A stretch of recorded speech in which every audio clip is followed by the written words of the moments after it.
All right, good afternoon, everyone. As always, appreciate you guys being here. Again, obviously a big win for our program and for our progress, and could evaluate the film and look at all the things that we can get better at and jump on it right away, address them through meeting time, walkthroughs, and of course practice, which we had today. Yesterday we had a good chance to really dive into the film to both this past week's game and into our opponent. And we got right after it at practice today, and a very good sense of urgency, I would say, by our team, by our players, to improve, to get better at the things that we see on film that could really, again, that could hurt us in the long run, that's keeping us from being a really, really good team, and that our team just acknowledges that can be the difference in ball games down the road. So questions, please. What do we know now about the players who left injured, from Cam to the 3 defensive linemen and Martin Fletcher? They're all progressing well. You know, they'll all be evaluated daily and assessed by our medical staff, team doctors and whatnot, but they're all progressing really well, and we'll know a little bit more later in the week. The idea of handling success, how do you deliver that message to the team, just making sure obviously guys don't get comfortable after one game? Bluntly, right to it.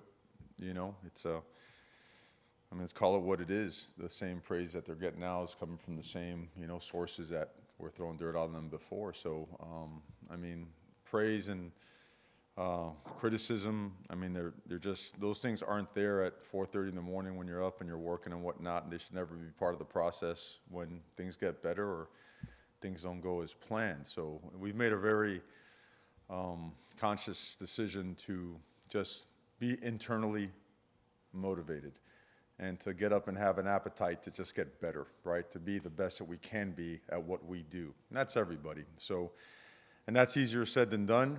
That requires everyone pushing each other, having high standards, being very accountable in all phases. And, it starts with the coaching staff, right? Players, and I'll always remember as a player feeling the mood, the vibe of the staff, right? So the urgency, the approach by the coaching staff will always help set the tone. But that leadership group, it keeps growing. They're very real in their intentions. They're very intentional in their processes, and they're fun. They're fun to be around. It's awesome to watch. It's awesome to watch them develop and grow, and the impact they're having on the team. When you say it keeps growing, the leadership council, is it in numbers or what their impact? What do you? Well, I think an impact. I think numbers are coming. I think that's every week we discuss the possibilities of additions and subtractions. You got to call it what it is, right? Got to keep it real for it to be of any value. But it's it's almost like any technique, any fundamental, any play that you want to be good at. You have to work at it. Leadership is something that I guess not many people just come out of the womb ready to jump on stage and deliver a tremendous game-changing speech. You have to work at it, you have to groom it, and you have to provide opportunities to make sure that guys have a chance to develop that, and they're doing a really good job with that. So I would say in terms of that, that's how we see it growing and developing. Mario, on camp specifically, I know you said this morning it wasn't done with anything serious, which I'm very glad to hear, but could you be a little more specific on what, if they found anything, stinger, or what was going on? No, there? sir, we will never be specific on injuries. We think it's important to keep confidentiality and privacy of our medical situations to our football team. Coach, with such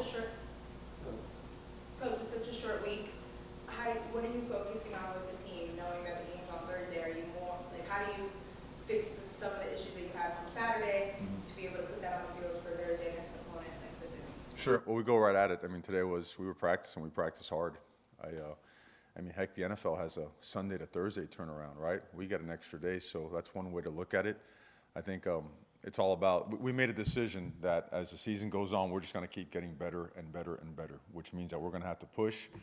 The schedule changes, it doesn't matter. The ball's going to be placed in the tee Thursday night, going to be kicked off. So the approach has been simple. It's been identifying those things that are hurting us, the way we're hurting ourselves, things that we can get better at, things that we're really close at being really good at as well. So it's a complete assault on improvement and betterment, and that, I don't know, there's this, again, I used the word appetite earlier. I don't know why. I've been hungry all day, but there's certainly like a strong appetite for betterment and improvement, and so that's how we're approaching the week. Mario, you always talk about the fans and attendance. This week, you went out of your way talking about the fans. What made the difference? I mean, this time, like, you were really pumped up.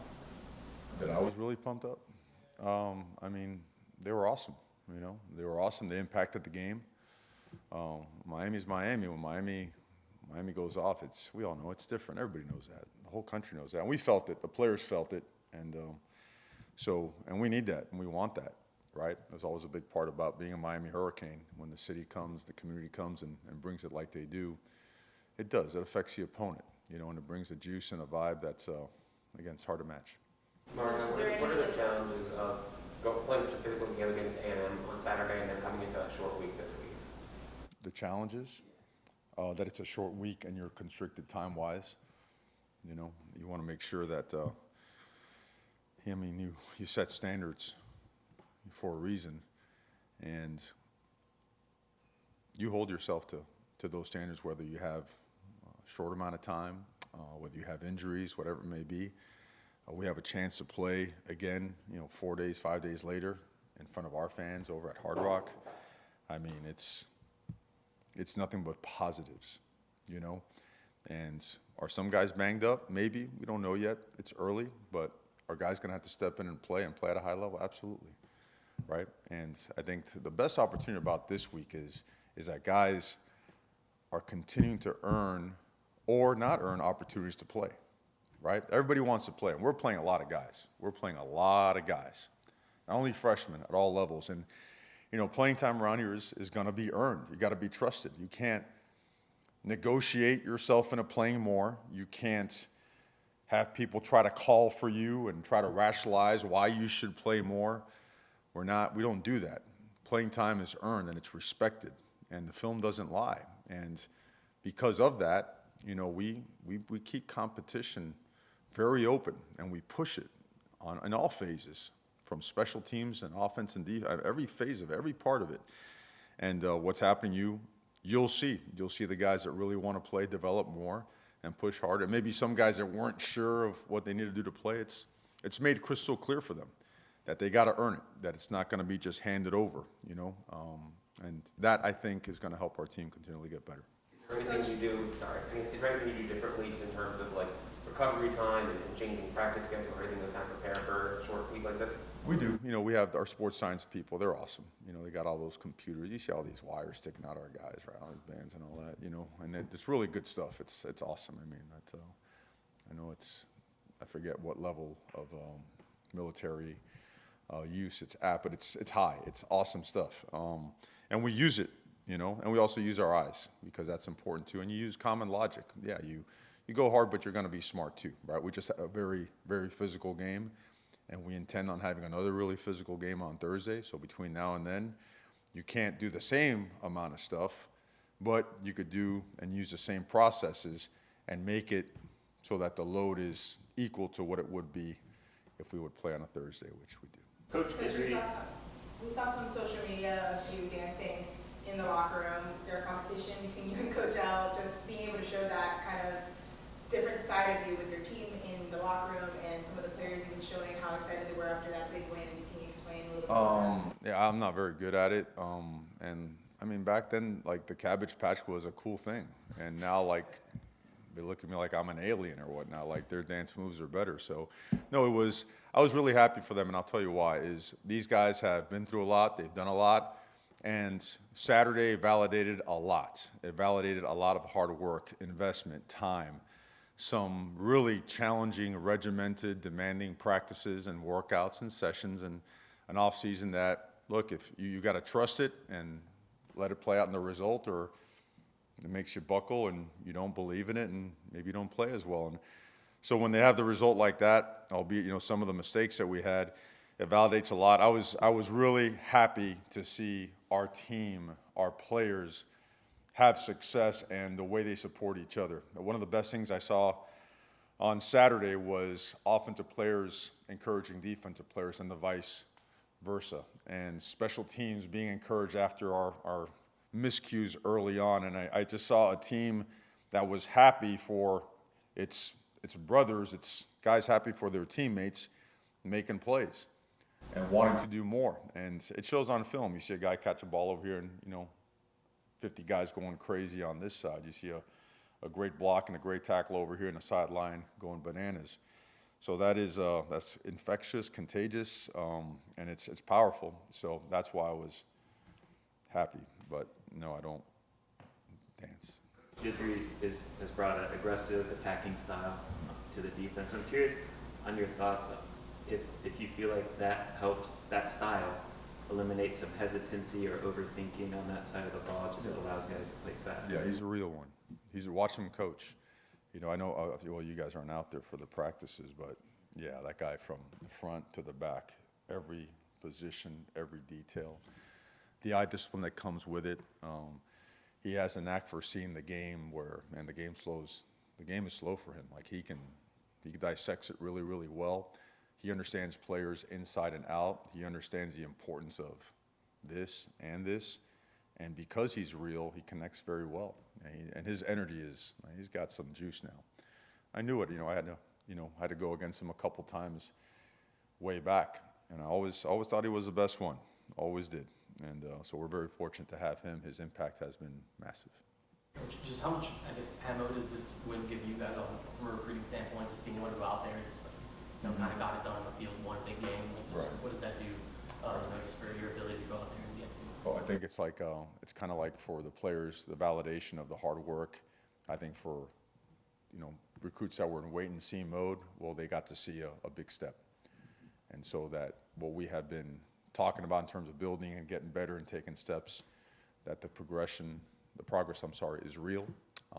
And yeah, we expect to keep getting better and better, and we expect the momentum of recruiting to keep growing and growing. Can you explain the decision to bring in Jamil Burrows, the plan from this year and your hope for him in the future? D lineman, had some good film. I know enough of the backstory and the people and the place and whatnot to feel comfortable to present an opportunity and take it from there. So. Mario, you were talking about Lance Guidry. Same thing could be said on the other side of the ball with Shannon Dawson. What has he brought to this team? The offense has just come alive. The same, and we invaded Louisiana to extract a couple of guys that have. Again, it starts because they're difference makers as people. All right, those guys are really humble, like elite human beings.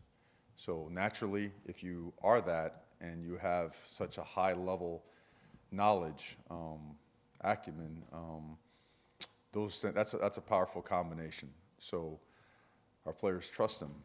They really, really, really like them. They love playing in the schemes. They connect with them. A connected team is a stronger team, and it's growing. They've only been here 9-10 months. So again, it's a great start. But there's a lot of growth to be done and to be made. But those two guys, along with their staffs, they got really, really good staff members, really good analysts, guys that really understand football, that understand people, and working those processes to keep these guys like on schedule so they can game plan, so they can design certain things that suits our personnel is a tremendous advantage for us. What could you say about Coach Woody? I know you were on staff with him. Great man, great football coach. Very fond of him because, again, I was on the other side of the country. I guess we all were. And he was always awesome with my kids. You always remember that, right? Because who's the toughest on families, right? For me, put me on the moon, I'll be happy doing football all day. Families make the moves, and it's difficult on them. And Coach was always he was awesome with my kids and with the players on the team. So tons of respect for him, the job he's doing.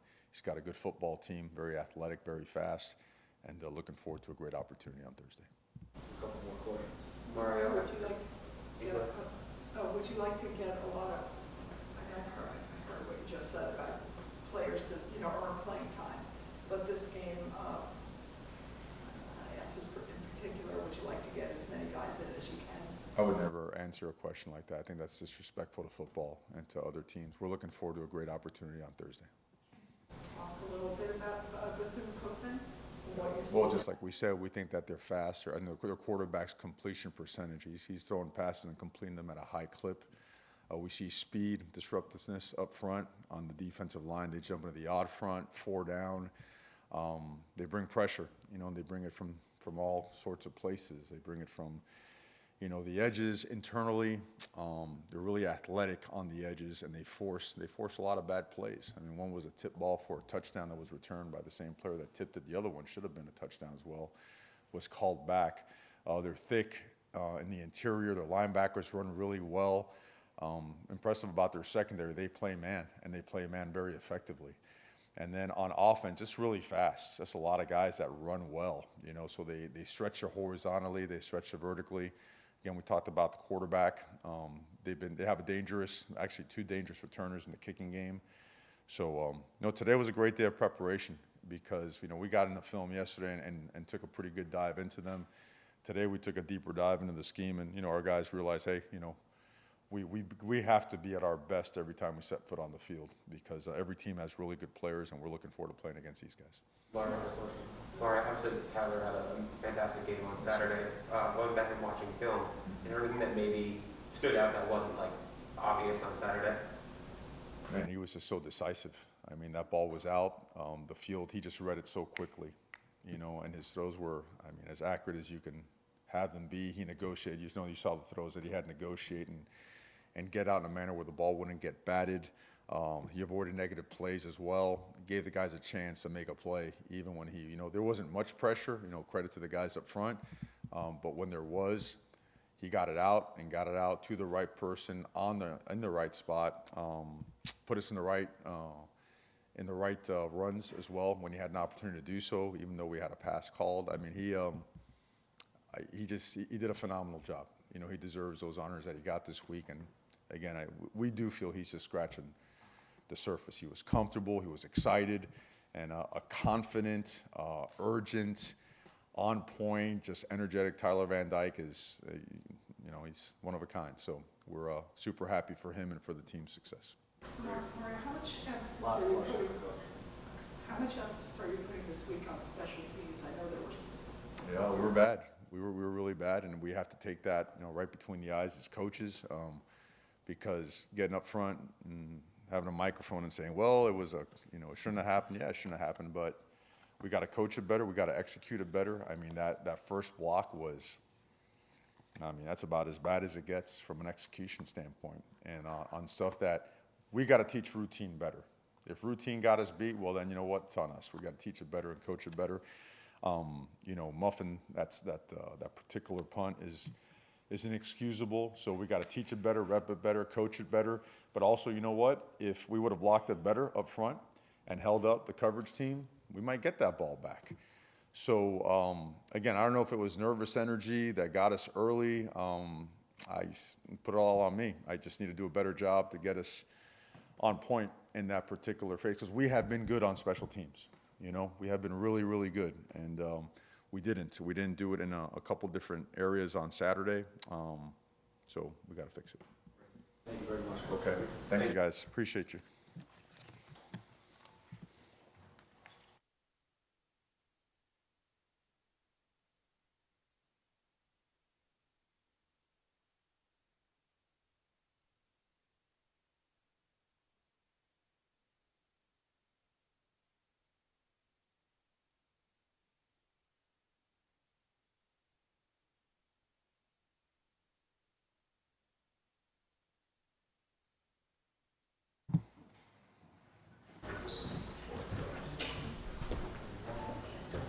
Our Defensive Coordinator Shannon Dawson here. Don't have any questions. So, Coach, when you got through the film review, did it feel as good and look as good as it did live on game night? Yeah, what looked good was those 5 guys up front, period. It's very simple. Tyler didn't get touched, and they got some pretty,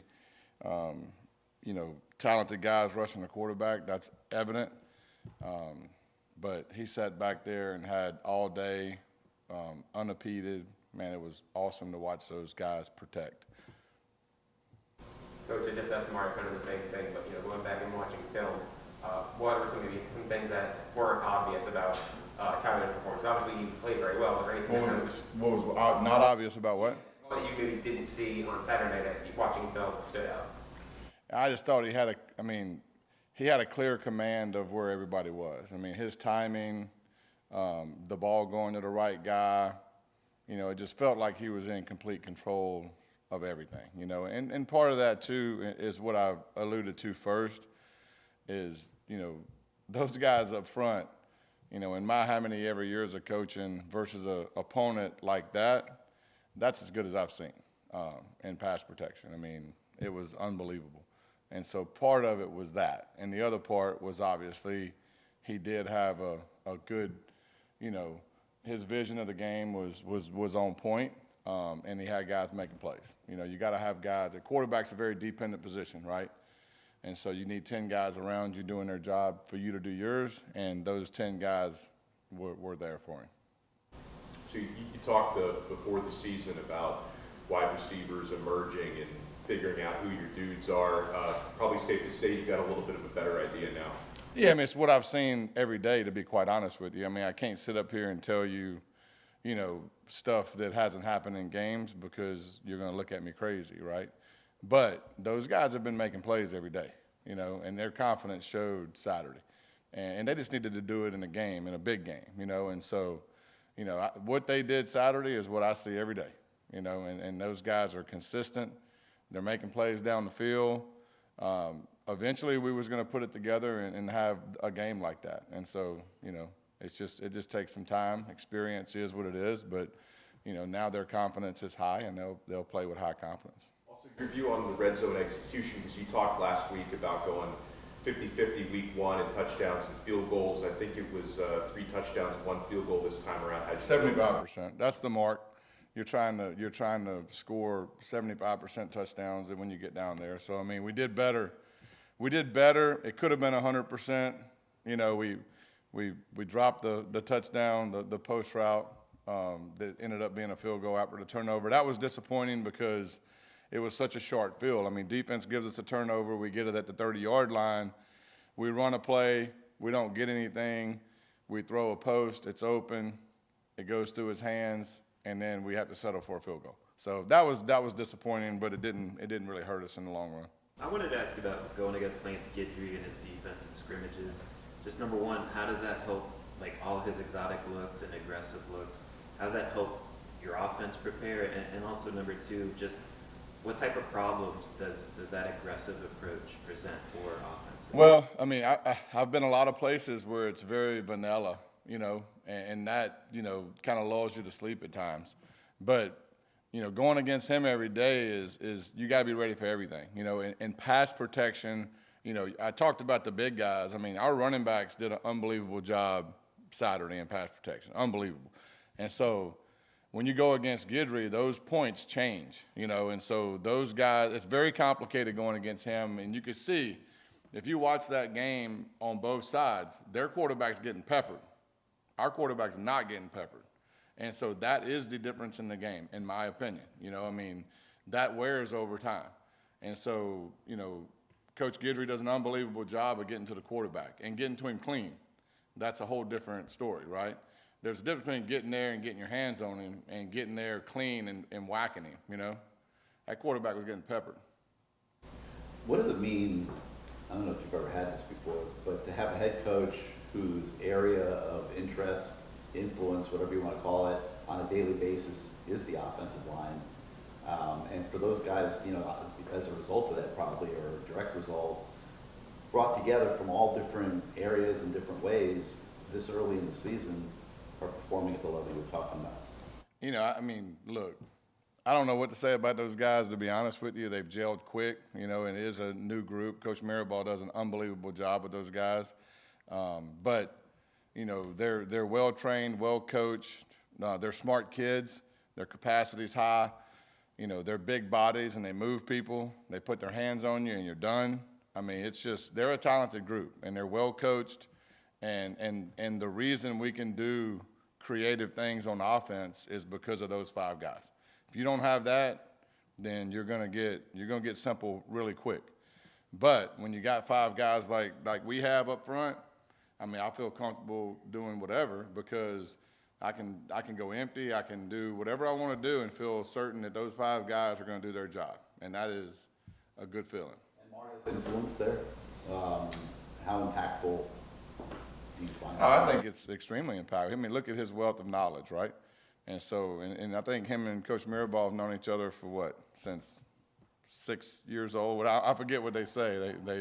But I mean, those guys work great together, you know, and then it's a good working relationship in the whole room, to be honest with you. I mean, you know, game plans come together from every different area because people have been at different places, and what you see on Saturday is a collaboration of a lot of stuff, you know, like the touchdown to Jacoby. I mean, that was Coach Mirabal at the beginning of the week. He's like, hey, we need to run this play. Well, you know, I get credit for it in a way, but it was not my idea, you know.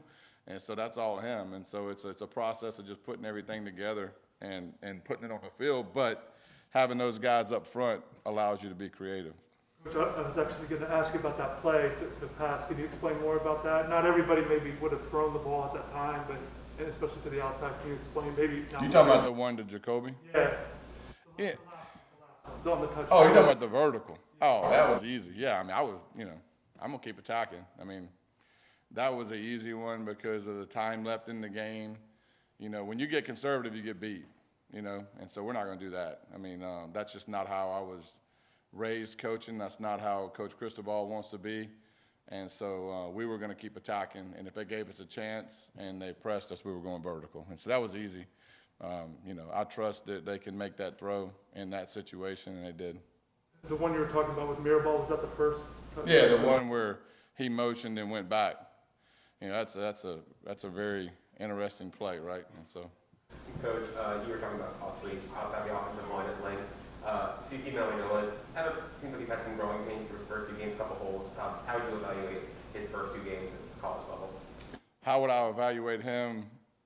Like I should evaluate him at the age he's at? He's doing just fine, I promise you.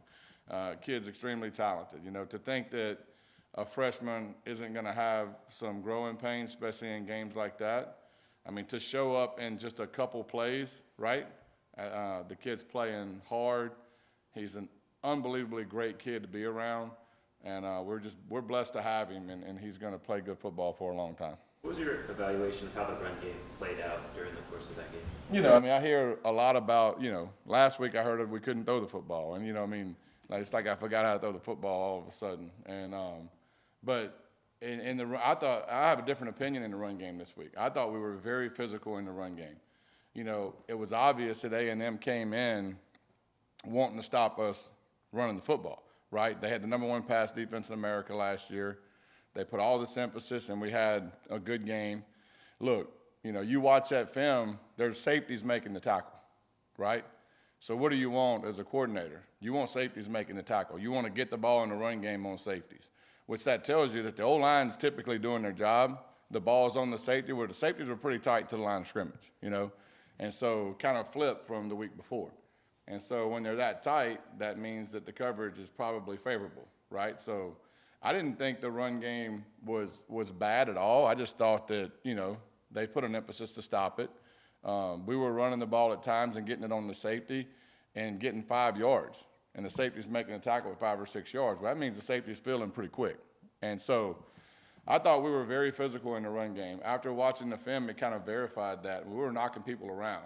And we just wasn't getting the yards we got the previous week. But guess what? They're a pretty good team too, you know? So we were playing a little bit better team. Coach, what have you seen from watching film on Bethune defense? You know, they do some things. They do some things movement up front that give you some issues targeting. You know, I mean, you got to be well prepared. I mean, they're gonna, you know, bring pressure from different areas. They have some stuff that they overload you with, and you know, and they don't have anything to lose, and so they're probably gonna come in and throw the kitchen sink at us. So we got to be prepared. We got to be on point. What did you guys see when you reviewed the holding calls up front? I mean, I don't know. What'd you see? That's why I'm asking. Yeah, I mean, I'm not going to be ultra critical about penalties because ultimately, you know, in my situation, whatever's called, you got to overcome it. You know, I mean, you know, you can't. I haven't. in my coaching lifespan, I haven't seen a holding penalty get reversed, have you? So you might as well live with it, right? And try to overcome it. I mean, we didn't start the game very well. 2, 3 and outs, was not how we actually planned to start the game. And so, but one of them was we dropped the 3rd down on the first drive. And then the second one, on 3rd and 1, we got a holding penalty, which put us into a 3rd and long. And so, it was more so what we were doing than what they were doing. And we had to keep that clarity, because ultimately that's what proved to be, getting us going. It's like, look, just keep doing what you're doing. Just stop shooting yourself in the foot, Time for 1 or 2 more. How have you, I guess, kind of schemed not really having a ton of a passing game with the tight ends? Cam had a nice catch on Saturday, but Elijah's more of a pass catcher than he is, and I think Riley's only had 1 catch through 2 games. How have you kind of schemed not utilizing the tight end quite as much so far? Well, I mean, look, not utilizing it is a phrase that you can use if you choose to, but, there's 5 people that go in routes basically every play, unless we're protecting with them. And so it's no different when Cam caught the cross route, right? He caught the cross route because he was open and got thrown the ball. And so typically receivers that are open get thrown the ball, because that's how the progression works. So it's not about like targeting a certain position group, which I get asked that for 22 years and it's frustrating, but everybody wants to know that question. And ultimately our route schemes are what they are. Everybody runs the same routes, and if you run the route versus a certain coverage and you get open and the quarterback's reads take you there, you will get the ball. So that would be my answer for that question for the remainder of my time here, actually. So. Last question, or someone has one? No? All right, thank you, Coach. Appreciate it, guys.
Yeah, Coach Guidry, you have any questions? I'm ready for that. Defensive backfield made a lot of plays, especially Jaden Davis and Daryl Porter seemed to really stand out. Talk about that group. Davis, he was lights out. He played corner, played nickel, played a lot of different spots, did a lot of different things. He blitzed a lot. I think he got a PBU. He had a tackle for a loss. He had a big caused fumble. Played with a lot of energy, was physical.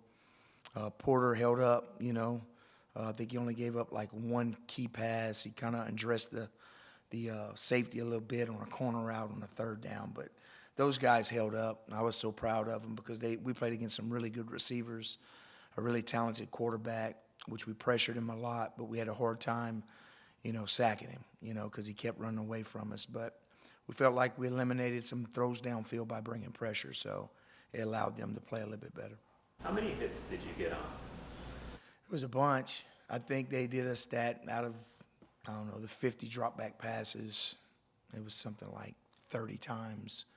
We pressured, and out of 30-something, we actually made him hurry or pressure 28 of them, So we were getting home. We were doing things to try to stem the front, move the front, try to mess up their blocking schemes by getting guys free, and we felt like we had to do that. And we hadn't shown any of that really anywhere I've been, other than on 3rd down I would do it some, but we did it probably 80% of the time, we stemmed the front and moved it before snap and then brought pressure after the snap, of course. So The second half looked a little different than the first half. Did Bobby do some things at halftime that made you have to adjust a little bit, or they got a lot of yards in the second half? they did. I think he started tempo on us a little bit and started going a little formations in the boundary. Kind of changed some personnels up. He went from 11 to 12. He took some easy access throws. They moved the ball, but we ended up stalling them out, which was good.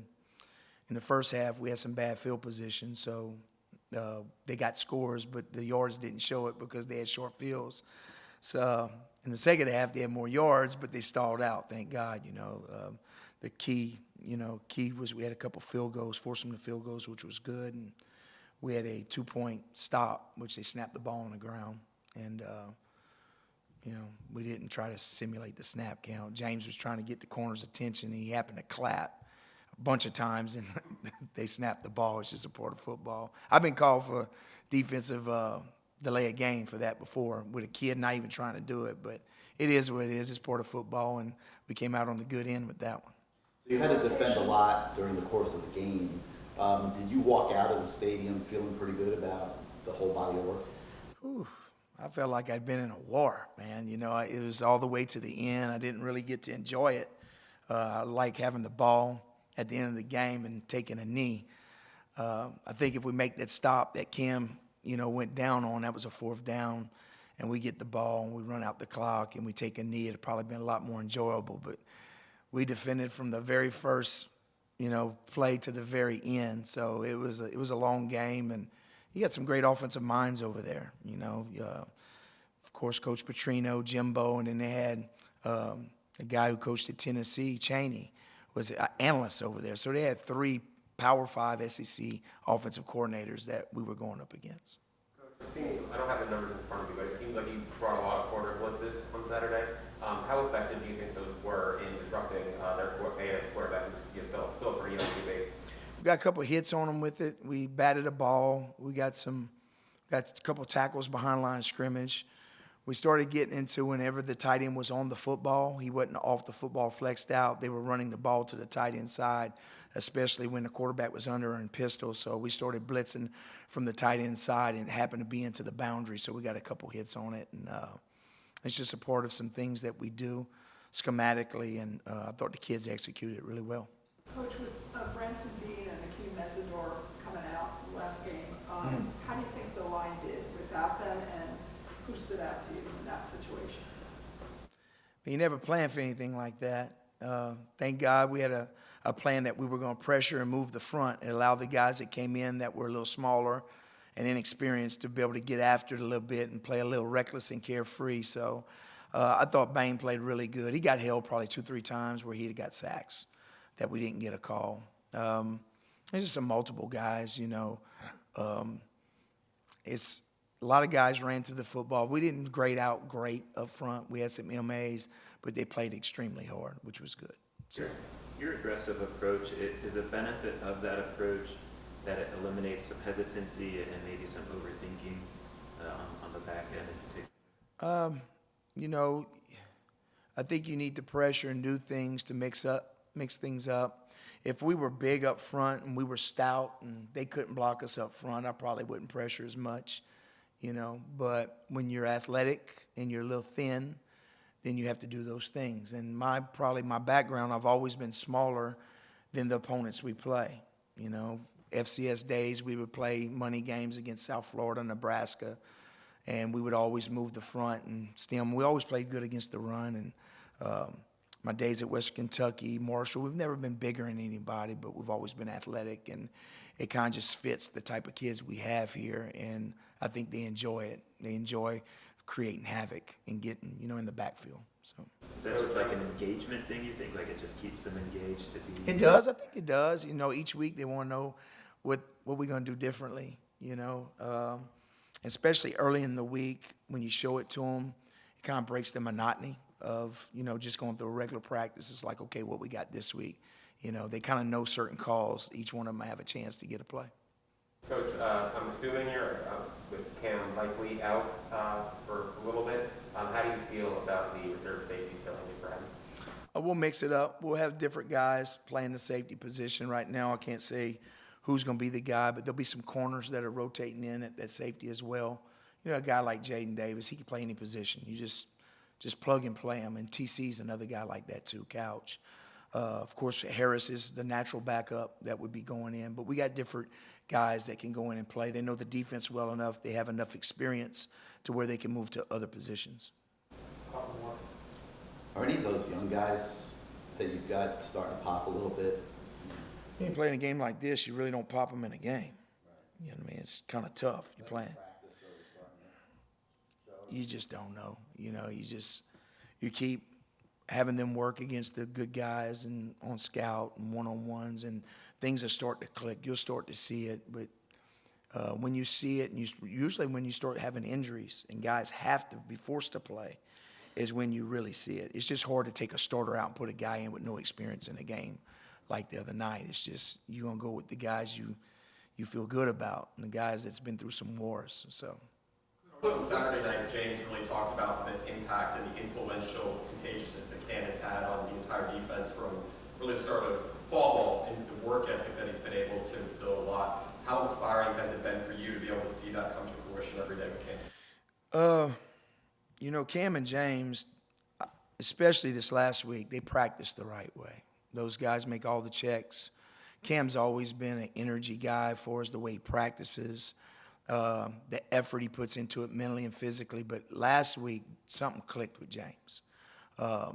He practiced a lot better. He made a lot of plays at practice, and it came to fruition in the game. I mean, he looked like a five-star safety that I saw come out of high school. You saw him flash on plays. You saw him hit, and he just looked like what he was supposed to do, you know. So this week he'll have another good week, and it's all about confidence. And I really don't know what's happened here before, so I can't speak on that. But I do know injuries play a part, and until you get healthy again, and especially in defensive backs, wide receivers, when you're a skill guy, you have to feel right. You're like a track athlete. Nobody goes out there and run fast that don't feel good. So these guys, they're skill guys, they have to feel good to play good, and I think James is finally feeling good like his old self, and had a hell of a game the other night. Coach, what has Jafari given you through 2 games, the ability to move him, we see him recover, just what he's given you so far? You know, he's still battling a little bit, trying to get that strength in that shoulder. Each week it probably hurts a little different, but he's, you know, one of the guys that can rush the passer. That's probably more of his, you know, forte is a speed type guy, but he's got a really good leadership and he practices well too. So I think he'll have a big week this week. I think he'll have a chance to get a couple sacks. Coach, thank you for your time. Thank you.